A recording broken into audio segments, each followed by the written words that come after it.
Hello guys, welcome on my YouTube channel. This video is very helpful for PSC students first year and first semester and MSc student also. Today we will discuss about mushroom cultivation. Edible fungi mushroom agaricus.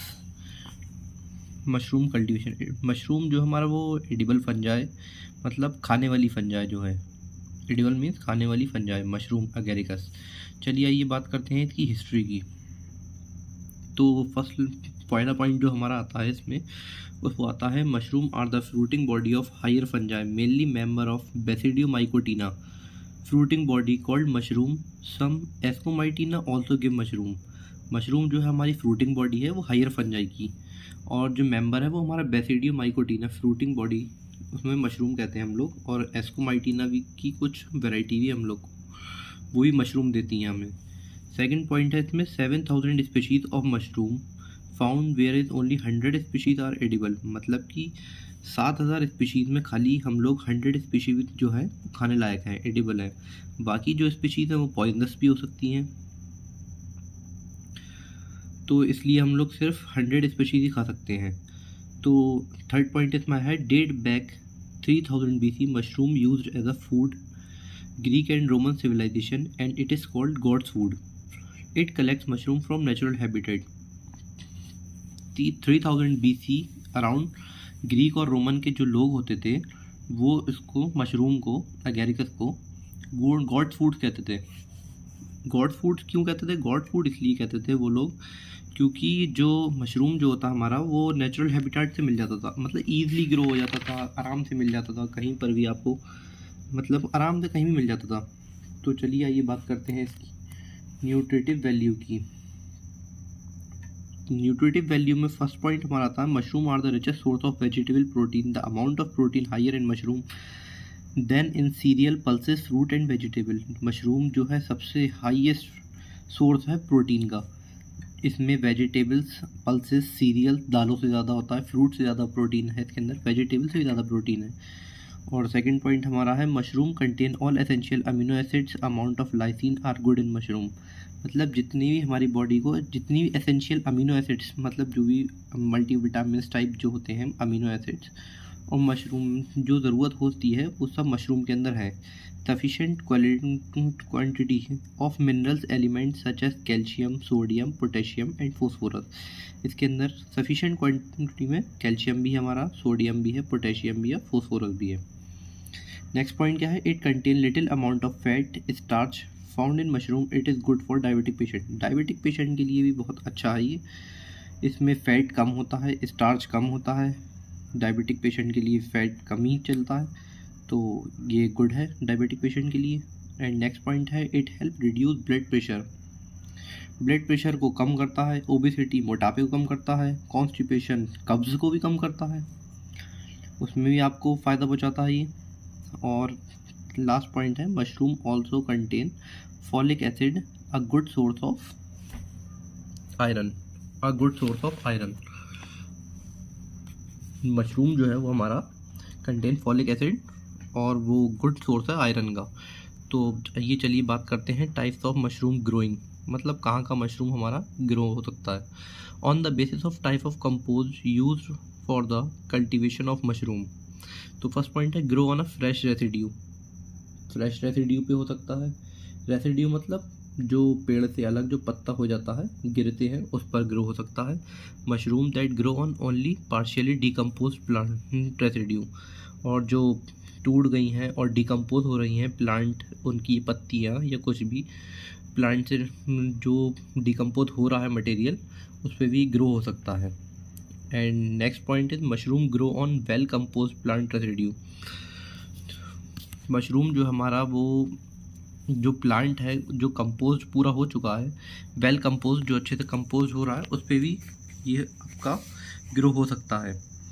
And next point is grow on soil and humus, soil में भी grow कर सकता है ये। Humus मतलब जो dead decompose होते हैं हमारे, डेड डिकम्पोज ऐसा जो जानवर पूरे डिकम्पोज नहीं हो पाते और जानवरों की जो बॉडी होती है डिकम्पोज होती है उस पर भी ग्रो कर सकता है ये आपका mushroom is a good source of economically income for those people we have less space, और ये उनके लिए इकोनॉमिकली बहुत फ़ायदेमंद है जिनके पास जगह कम है फॉर कल्टीवेशन ग्रोइंग के लिए इसके, एंड उन लोग के लिए बहुत फ़ायदेमंद है जिनके पास कल्टीवेशन के लिए लैंड नहीं है। एंड अनफर्टाइल सॉइल, मतलब उनकी बंजर मिट्टी है, अनफर्टाइल सॉइल है, because the cultivation of mushroom does not need more space, इसको ज़्यादा जगह की ज़रूरत नहीं पड़ती और फर्टाइल मिट्टी मतलब फर्टाइल सॉइल की भी ज़रूरत नहीं पड़ती।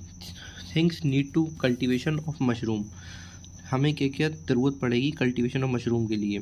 Mushroom are heterotrophic because it like the chlorophyll it is not necessary for their growth, mushroom जो है वो अपना खाना खुद नहीं बनाते, हेट्रोट्रॉफिक है।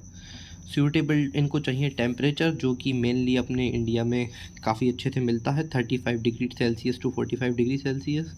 गुड कंपोज, मतलब जहाँ ये उगते हैं वो गुड कंपोज होना चाहिए, अच्छा होना चाहिए। जहाँ भी सॉइल जो है इनकी, जहाँ पर भी डिकम्पोज मतलब जगह है जहाँ ये ग्रो होते हैं वहाँ पर भी अच्छी जगह। Good quality of spawn, spawn मतलब सीडलिंग, सीड, उनके जो सीड हैं वो अच्छी क्वालिटी के होने चाहिए। ये काफ़ी हैं things need to cultivation of mushroom के लिए। तो आइए चलिए बात करते हैं इनके स्पॉन कैसे बनाए जाते हैं।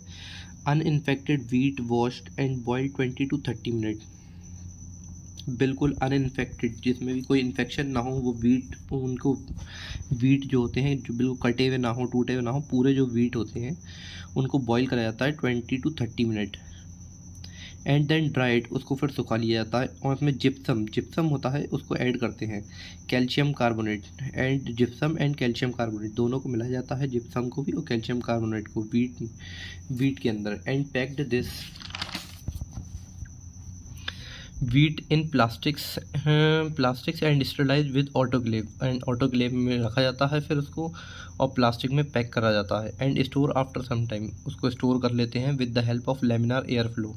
लेमिनार एयर फ्लो जो होता है हमारा, उसमें जो वीट को प्लास्टिक में डालते हैं और फिर उसको स्टोर करते हैं, फिर उस पर यूवी लाइट्स, अल्ट्रावायलेट रेज उस पर डाली जाती हैं, और फिर वहाँ ऐड मदर फंगस को ऐड करा जाता है इन द पैकेट के अंदर। And it store look white night inside, तो हम देखते हैं जब इसको स्टोर करते हैं तो उससे वाइट नाइट सा एक आ जाता है the packet. And it's ready for sampling, और वो सैम्पलिंग के लिए रेडी है। फॉर्मेशन ऑफ कंपोस्ट, हम लोगों ने अगेरिकस मशरूम जो है उसको हम लोगों ने उगा तो लिया, तो हमारे लिए कंपोस्ट कैसा होना चाहिए ये भी हम बताना चाह रहे हैं इसमें वीडियो में। Formation of compost, for compost making mixture wheat rice straw horse excreta in urea potash gypsum mix properly.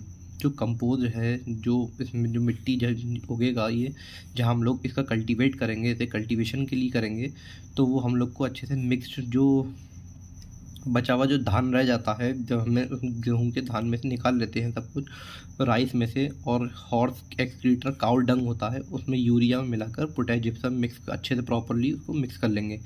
Second point है and make a heaps of it and maintain the temperature between 70 to 75 degree centigrade and regulate the moisture inside the compost, add some gypsum in it and after 3 to 4 days when it starts producing ammonia due to fermentation it is turned and stacked again. तो next point में है and make a heaps of it and maintain the temperature, उसमें temperature maintain करना पड़ेगा 70 to 75 degree centigrade. अब वो आप artificially करना पड़ेगा 70 to 75 degree, and regulate the moisture भी रेगुलेट करना पड़ेगा उस कंपोस्ट के अंदर जिसमें हम ये कल्टीवेट करेंगे, और उसमें जिप्सम ऐड करेंगे 3 to 4 days के बाद when it is start producing ammonia. फिर जब हम इसमें हॉर्स एक्सक्रीटा काउ डंग और इसमें चीज़ें मिलाएंगे तो जाहिर सी बात है कि वो यूरिया भी अमोनिया भी प्रोड्यूस करेगा। Fermentation it is turn into stacked again, और फिर हमें इसे पलटना है, उसको हम लोग को मिट्टी को वापस पलटना भी होगा। This process is repeat 4 to 5 times, इस प्रोसेस को 4 से 5 बार रिपीट करा जाएगा और 5 से 6 दिनों के इंटरवल में, टाइम ऑफ पीरियड में। And finally with the mixing of नीमगोन compost is ready for the sampling, और जो कंपोस्ट है हमारा वो सैम्पलिंग के लिए रेडी है। उसमें नीमगोन मिलाते हैं, नीमगोन आता है उसको मिलाते हैं। करेक्टरिस्टिक्स ऑफ गुड कंपोस्ट जिसमें हम उगाएंगे, कल्टीवेट करेंगे, तो हमें पता कैसे चलेगा कि वो एक अच्छा मिक्सचर है। तो उसकी भी कुछ पॉइंट्स हैं। Best quality of compose have some common features, उसकी कुछ फीचर्स हैं तो पढ़ते हैं ये। वो डार्क ब्राउन इन कलर जो होगा उसका वो डार्क ब्राउन होगा, और पीएच जो वैल्यू होगी इसकी वो 7.5 टू 7.8 होगी। सेकंड पॉइंट है नो स्मेल ऑफ अमोनिया, उसके अंदर अमोनिया की जो गंध है वो बिल्कुल नहीं आ रही होगी। और मॉइस्चर रिटेन 60% टू 70%, जो मॉइस्चर है वो रिटेन हो चुका होगा 60 to 70% easily. And next point पे चलते हैं। फिर नेक्स्ट पॉइंट है इसका seedling spread compose on the branch on rack and the seedling cover the tray plate with the newspaper to retain the moisture. फिर उसको जो इसकी जो सीडलिंग होगी उसको कंपोज कर लेंगे ब्रांच पे, रैक पर जहाँ हम लोग कल्टीवेट कर रहे हैं, और उसे एक ट्रे प्लेट पर सीडलिंग कर देंगे उसकी, और विद द न्यूज़पेपर के साथ इसलिए करेंगे ताकि वो जो मॉइस्चर जो उसमें रह गया है बचा हुआ वो रिटेन कर ले, वो एब्जॉर्ब हो जाए मॉइस्चर जो है थोड़ा सा न्यूज़पेपर से। Next point is maintain the darkness and carbon dioxide concentration inside the room. जहाँ हम लोग कल्टीवेट कराएंगे आर्टिफिशियली कल्टीवेट होगा जहाँ पर ये, और जहाँ हम लोग कल्टीवेट नेचुरल हैबिटेट में करवाएंगे तो वहाँ देखेंगे कि ज़्यादा मतलब सनलाइट की ज़रूरत नहीं पड़ेगी, डार्कनेस में आराम से ग्रो करवा सकते हैं, और कार्बन डाइऑक्साइड का कंसनट्रेशन उस रूम में जहाँ हम लोग करवाएंगे वहाँ होता रहे। नेक्स्ट पॉइंट है and when the mycelium grow on the compose covered with casing maintain the moisture of it. फिर जब वो माइसीलियम शायद मेरा बॉडी को कहते हैं, माइसीलियम बॉडी जो होती है, तो जब वो ग्रो करेगी तो compost covered with casing, compose जो उसका कंपोज है उसको कवर्ड कर देंगे विद कैसिन से, और उसके अंदर मॉइस्चर जो होगा वो वापस मेंटेन करेंगे। अब आगे हार्वेस्टिंग पॉइंट इसके। Harvesting mushroom are the harvested after pileus is about 8 to 10 centimetre in diameter, 8 to 10 centimetre. जब उसको हम हार्वेस्टिंग का जब टाइम ऑफ पीरियड आएगा तो हम देखेंगे पाइलियस जो उसका, पाइलियस मतलब जो उसका अम्ब्रेला लाइक स्ट्रक्चर जो अपर का स्ट्रक्चर होता है वो करीब 8 to 10 सेंटीमीटर डायमीटर में हो तो वो हार्वेस्टेड के लिए तैयार है, वो हार्वेस्टिंग के लिए मशरूम हमारा तैयार है। सेकेंड पॉइंट है the harvesting in done by twisting the stalk so that broken piece is not left in the tray.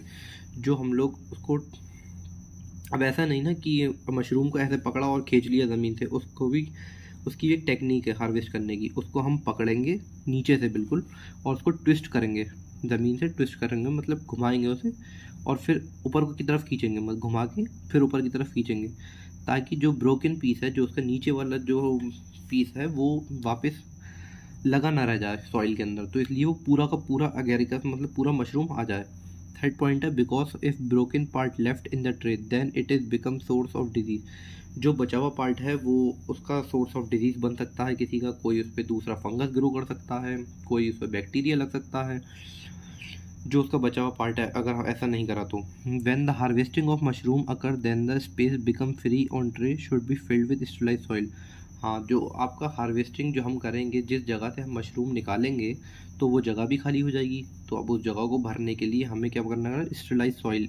ताकि स्टरलाइज्ड सॉइल क्यों लगाएंगे हम वहाँ पर, स्टरलाइज्ड सॉइल इसलिए लगाएंगे वहाँ पर हम ताकि कोई और फंगस वहाँ ग्रो ना करे, कोई और वहाँ पर इन्फेक्शन ना करे, उस सॉइल को गंदा ना करे, इन्फेक्शन ना फैलाए, इसलिए तो हम लोग वही वहाँ पर सॉइल की जगह उस स्टरलाइज्ड सॉइल को भर देंगे। After harvesting the lower portion of a stalk is cut and washed with the potassium metasulphide and dried. जो उसका लोअर पोजीशन है उसको हम फिर नीचे से कट करेंगे एंड वॉशड, उसको धोएंगे और पोटेशियम मेटासल्फाइड उसमें उससे धोएंगे, पोटेशियम मेटासल्फाइड बनाएंगे उसमें धोएंगे और उसको सुखाएंगे। फिर packed in polythene and make 2-3 holes in the packet ready for marketing. और जो हम जिस पैकेट या पॉलीथीन में उसे स्टोर करेंगे उसमें 2 से 3 छेद करेंगे, होल करेंगे उसके अंदर, उस पैकेट के अंदर, और ताकि वो फर्मेंटेशन ना हो, उसकी ख़राब ना हो, और वो रेडी है फॉर मार्केटिंग के लिए, वो बहुत अच्छी मार्केटिंग के लिए रेडी है। इंडियन वेराइटी ऑफ मशरूम, कुछ वेराइटी है इंडिया की जहाँ अगेरिकस मशरूम आता है। सबसे पहला है अगेरिकस बाइस्पोरस, ये सबसे ज़्यादा होता है इंडिया में, अगेरिकस बाइस्पोरस। इसे हम बटन मशरूम के नाम से भी जानते हैं। बटन मशरूम बहुत कॉमन है यहाँ पर इंडिया में, कॉमन इन द सेंस सबसे ज़्यादा होता है। दूसरा है प्ल्यूरोटस स्पीशीज़, जिसे हम ढींगरी भी कहते हैं, प्ल्यूरोटस स्पीशीज़ जिसे हम ढींगरी भी कहते हैं। एंड थर्ड पॉइंट इज वॉल्वेरिसेला स्पीशीज़, जिसे हम पेडिसो मशरूम भी कहते हैं। ये मेनली वैरायटीज़ हैं मशरूम की, और बाकी आप अगर किसी और लेक्चर पर भी वीडियो चाहते हैं तो प्लीज़ आप मुझे कमेंट में बताएं, और मेरी वीडियो आपको कैसे लगी वो भी कमेंट में बताएं, और किसी और टॉपिक पर वीडियो चाहिए तो आप वो भी बताएं कमेंट में मुझे। और सब्सक्राइब करें मेरे चैनल को, लाइक करें वीडियो मेरी। Thank you so much.